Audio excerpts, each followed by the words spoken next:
Look at all this. It's impressive because it's constantly glorified in media. I detect a few presences.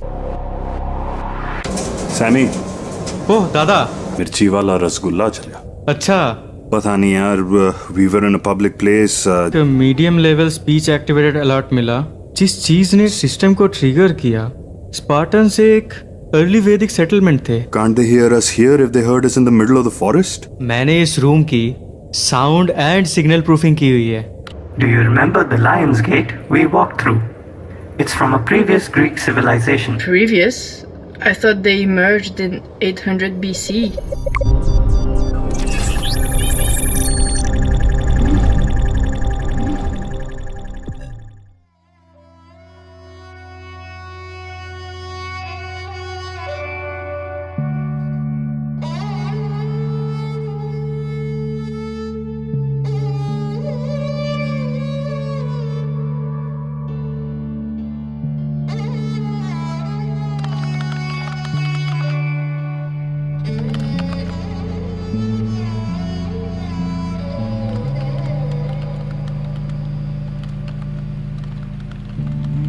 जिया ना लगे बिन तेरे यार, बिन तेरे यार। मोरा जिया ना लगे बिन तेरे यार, बिन तेरे यार,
यार,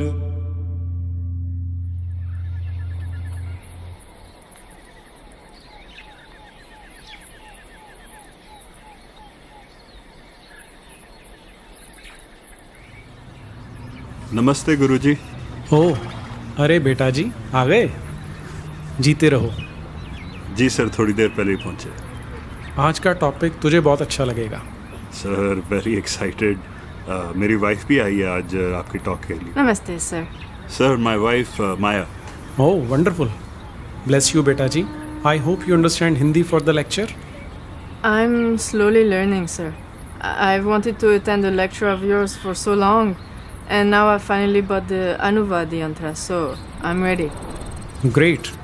ब्लेस यू बेटा जी। चलो, it's almost time for the talk. I will see you both inside.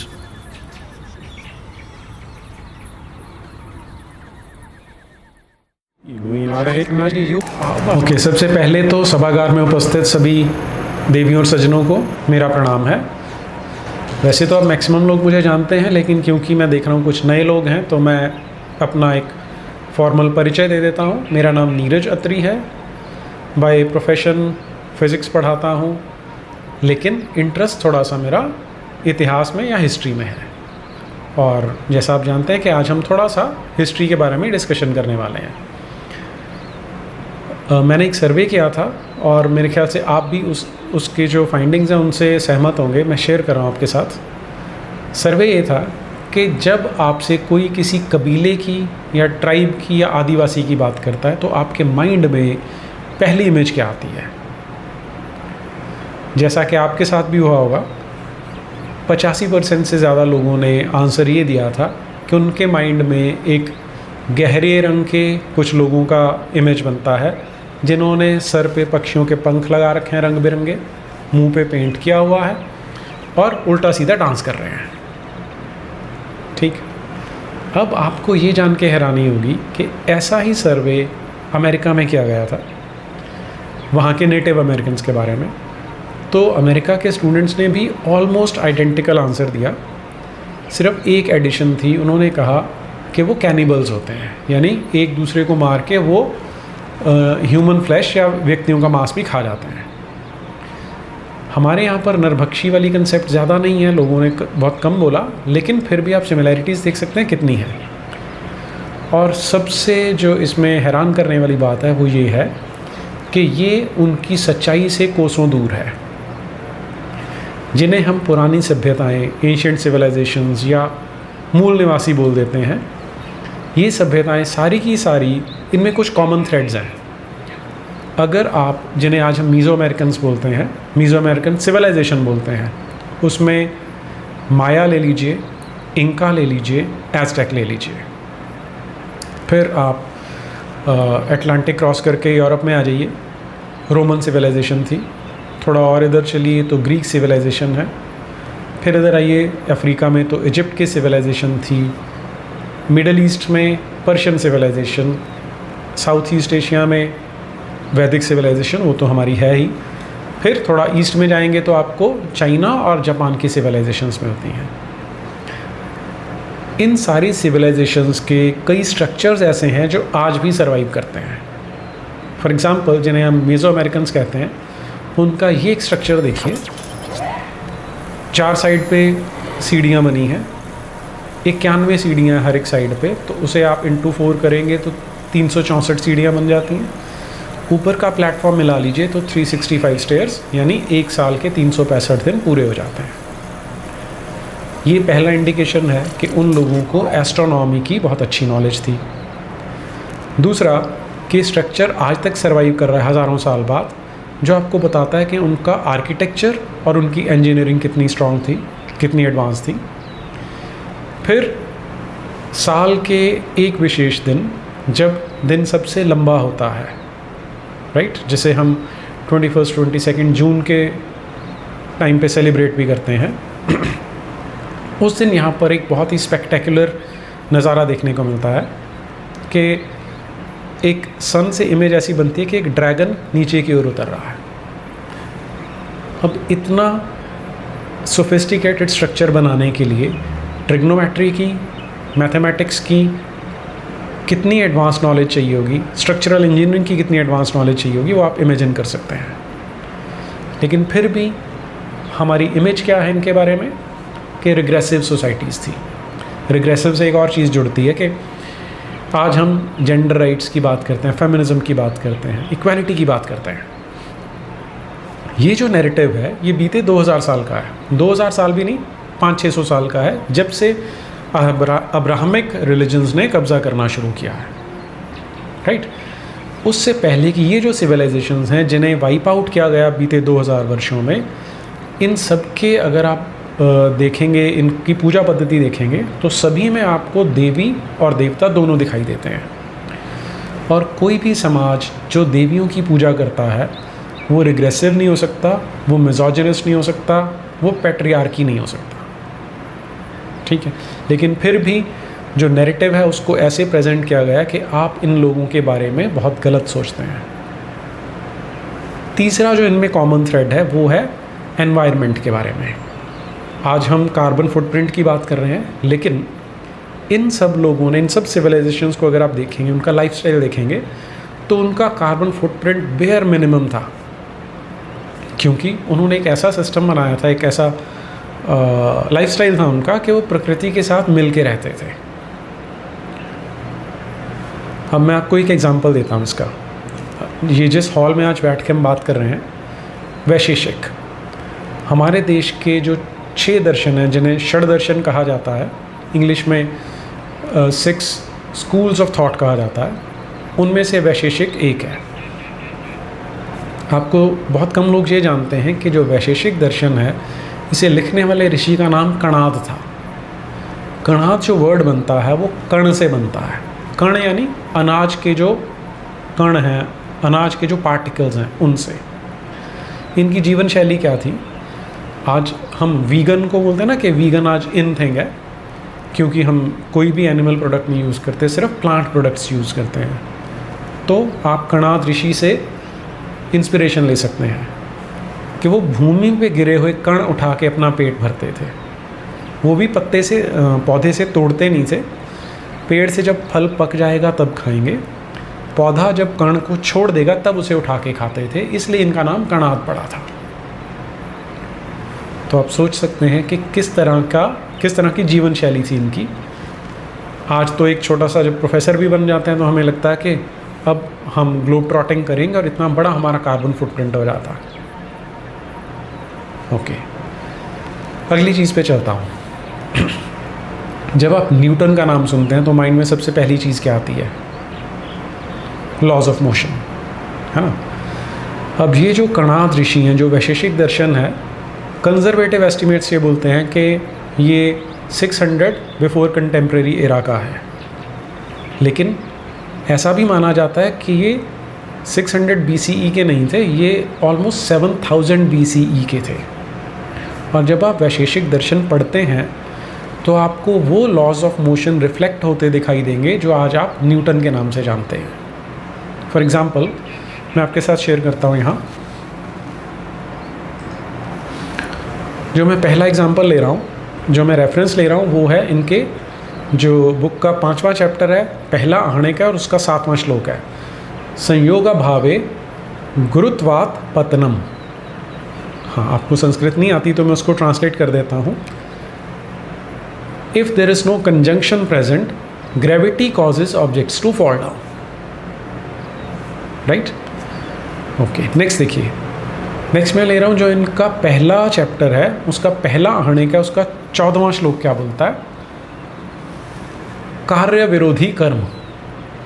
कार्य एक्शन, विरोधी ऑपोजिट टू कर्म reaction. Newton's third law almost verbatim translate हो जाता है, for every action there is equal and opposite reaction. ठीक है? नहीं, और है चैप्टर नंबर 5 आहनिक 1 श्लोक नंबर 8। नोदन विशेषाभावम नर्धवम न तिर्यगमनम। अब फिर से, क्योंकि संस्कृत आप लोगों को नहीं आती है, मैं इसे ट्रांसलेट करता हूँ। If there is no force present, then there is no upward motion, no sideward motion and no motion in general. तो आपको बहुत हद तक एक ओवरलैप दिखाई देगा कि जिसे हम बोलते हैं मॉडर्न टेक्नोलॉजी या मॉडर्न साइंस, ये हज़ारों साल पहले भी एग्जिस्ट करती थी, लेकिन हमारे लिए परसेप्शन ऐसा क्रिएट किया गया है कि वो पिछड़े हुए लोग थे। Sir, that was amazing. I didn't know कि वैशेषिक दर्शन में ये सब लिखा हुआ है। So much to think about. Thank you. Thank you. I am happy you liked it. I might do a follow-up on it sometime. The audience seemed to enjoy it. Sir, सब कान खोल के सुन रहे थे। अच्छा सर, आपकी talk Patiala में कब करवाएं? We have so many friends who can never leave the city because, you know, tight schedule or lifestyle, etc. Chandigarh में आपकी टॉक के लिए आना इतना इजी होता था। बेटा, सिटीज़ को तो सेक्युलर ने खा लिया। They won't allow my talks to happen in Chandigarh or in any other city. Right sir, luckily अभी तक रिमोट एरियाज बचे हुए हैं सेक्युलर से। सर, मैं शायद एक सेक्युलर प्रूफ रूम अरेंज कर सकता हूँ। Is that even possible? वाह, अगर ये अरेंज हो सकता है तो मुझे बताना। जी sir, I will definitely keep in touch. बिन तेरे यार यार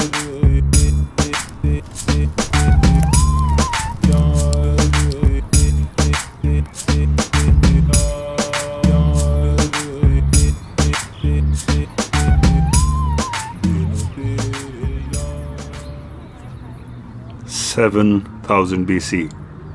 7,000. 7,000. Calm down. I know it's hard to believe that Newton's laws are just a modern name with a modern definition. But 7,000 BC. That's over 9,000 years. Why would this not be common knowledge? Well, how do you expect child sacrificing jungle dwellers to care about why an apple falls from a tree? To get to something like the Vaisheshik Darshan, you have to first break the basic programming. That is, our ancestors were idol worshipping cowards who were born slaves. Such a smart system of deception. It was nice to be secular free for a while. Such a nice campus. Can't we move out here? Maybe one day.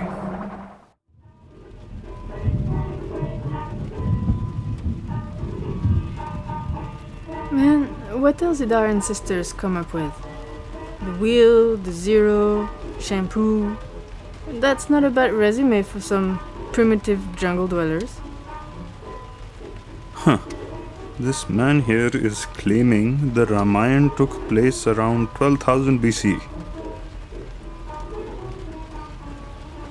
I gotta look into that. Look at all these ancient surgical tools. And this thing called the Bauer manuscript? Let me see. It's a renamed manuscript. Bunch of surgical procedures in Sanskrit written in the Brahmi Gupta script. And the Shushruta Samhita had the Indian flap, a facial reconstruction surgery that kept the skin tissue alive. This was already common practice in Bharat. Even in the modern times, some barbaric invader named Tipu Sultan was fond of chopped noses and arms. So this specific surgery was a lifesaver in that era. When was the Bauer manuscript written? Well, in 1890, Hamilton Bower, a British Army lieutenant, apparently found it in a market in what is now considered northwest China. The manuscript he found was dated to 6th century CE, purely based on the script it was written in. But it mentions sages like Shushruta who are from the Mahabharata times. You know, you said something about all this being a great system of deception. I was thinking about that. I agree. Young history buffs go around quoting Trickipedia as their source of unbiased information. You know, program them at a young age in school, then put out movies, arts, books, and free information websites that reaffirm their initial programming. How perfect. Websites run by donations from foundations that are hell-bent on breaking national identity.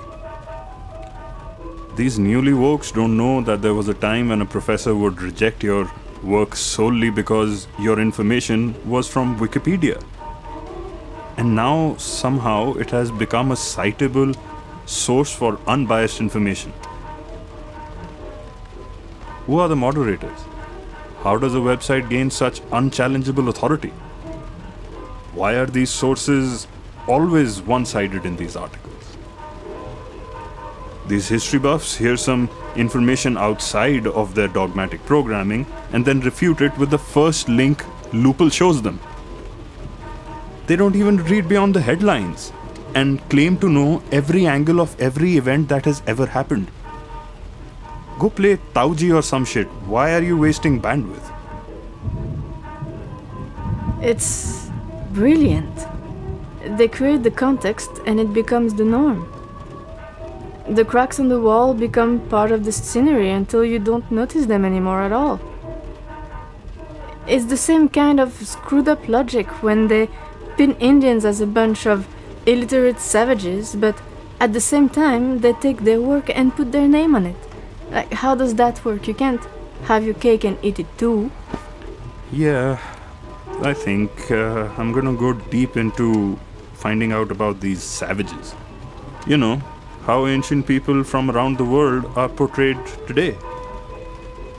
Just as you said that, I found this article I had bookmarked a little while ago about how sacrifice is part of ancient pagan cultures. It's pretty much the one point all pagan cultures have in common. It's official. We are children of psychopaths. Right. Thank God Secular is here to help us refrain from our cannibalistic urges.